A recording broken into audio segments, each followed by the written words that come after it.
个清明节要到咯，要抢这个趁钱点。到时阵台湾有滚啊出的几啊片的电影会接力来放送，啊那串流平台嘛推出着动画片，要来抢观众。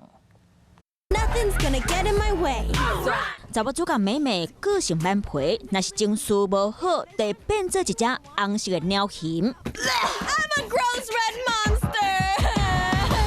有笑亏冇感动，电影《青春永生记》想要透过查某囡仔变做红鸟形，传达大汉时发生的变化拢是正常的。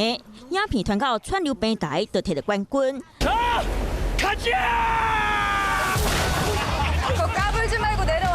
由韩孝周、江河娜、李光洙、XO、吴世勋作为播电影《海贼王鬼怪奇》啊，在咧讲一场为着成为消失王室宝贝的主人，因同齐伫咧海上的冒险故事。韩国播出就摕到少年线10天票房冠军。不过，这个平台16号开始，3个国家智利、哥斯达黎加和秘鲁无带做会人，在另外收新台票85块。电影片靠一粒镜头到底，英国电影嘛真是行。都市互相搭来搭去，外面会当看到餐厅无用器材人生故事。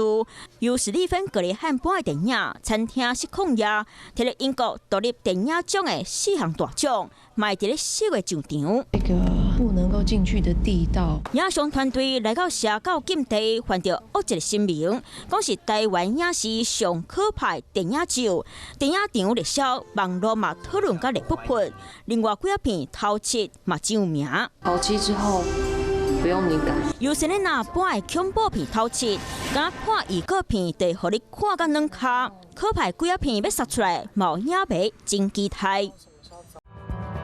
想要获取更多新闻资讯，想要看到主播最新的动态，赶快订阅华视 YouTube 频道。